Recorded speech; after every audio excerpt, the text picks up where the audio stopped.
This is about the idea of the second language user, or L2 user. A person who is multi-competent, that's to say they know more than one language, is rather different from a person who only knows one language, a monolingual native speaker.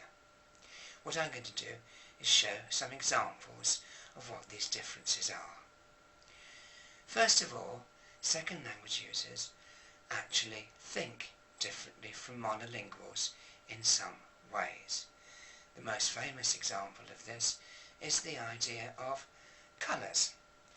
In many languages, the words for colours divide up the spectrum in different ways from those in English. For example, in Greek and in many other languages, these two blue colours are actually thought of as different colours, not as in English they are light blue and dark blue. So in Japanese they have different names and are regarded as different colours. So what happens when somebody learns another language? Do they keep to the same colours that they have in their first language, or do they start changing?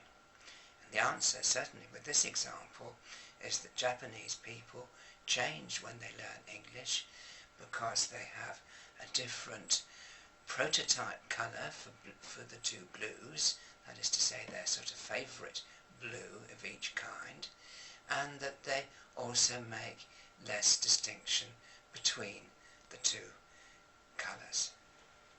The next important difference is that L2 users use language in different ways from monolinguals.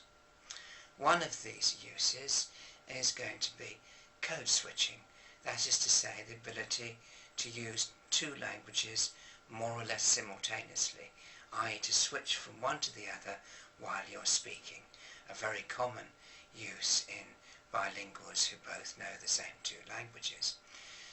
So we can see from the example that the Japanese English code switching involves a mixture of Japanese and English grammar, Japanese and English vocabulary, and probably pronunciation as well. This is something which monolingual can't do, i.e. use two languages at once. L2 users also have an increased awareness of language compared to monolingual native speakers. Children and adults seem to be able to see the arbitrariness of language rather more easily if they know two languages than if they know one, as in this sort of famous example where children are asked to give an arbitrary name to something, and the bilingual children are much better at it than monolingual children. This is then called increased metalinguistic awareness. The most surprising thing about second language users is perhaps that they actually have a different knowledge of their first language, their mother tongue, than people who only speak one language. Let's take an example of syntax. How do we find out the subject of the sentence? If we take a sentence like, Geordies love beer, how do we know what the subject of the sentence is?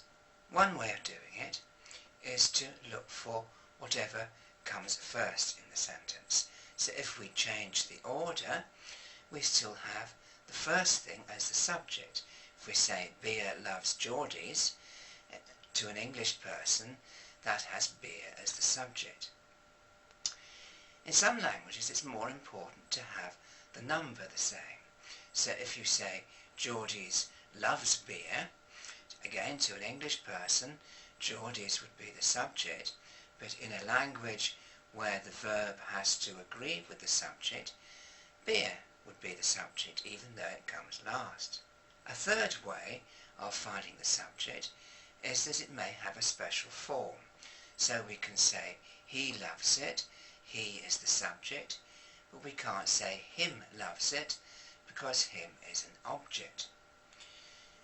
Again, in some languages, this is the crucial clue to the subject of the sentence.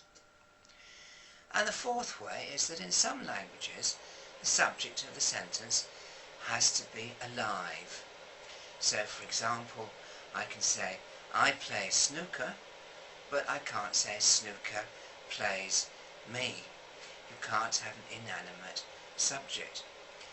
Each language has a particular way of finding out what the subject is in the sentence. When you learn another language, however, your first language is influenced by the second language that you know.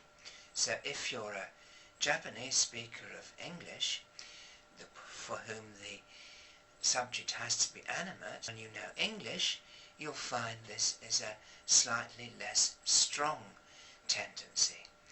So Japanese people who know English actually process Japanese sentences slightly differently because they know English.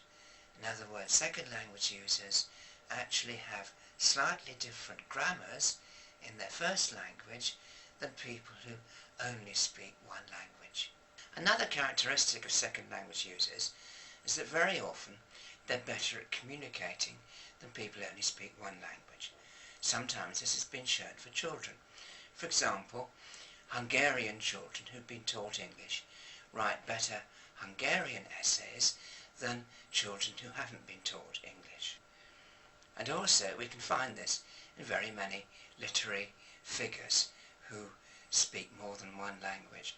People like Nabokov or Samuel Beckett or Joseph Conrad, where their command of another language seems to have helped them to communicate.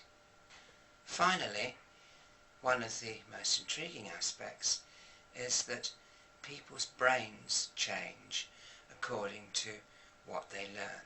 This was first shown for, I suppose, London taxi drivers who had different brains because they had the knowledge of how to drive around London. They had developed particular aspects of their brain rather than others. Second language users too may have slightly different brains, and here's one of the examples that people have found where it would seem that the connections between the left-hand side of the brain and the right-hand side of the brain are different in people who know second languages from people who only know one. So what I tried to show then is that the second language user is rather different from a monolingual, that they have a different range of attributes, a different set of things they can do, different way of processing information, not fantastically different, but there are differences all along the way. So they're not deficient native speakers, they're people of a rather special kind, second language users. And of course, nowadays, probably there are more second language users in the world than there are monolinguals.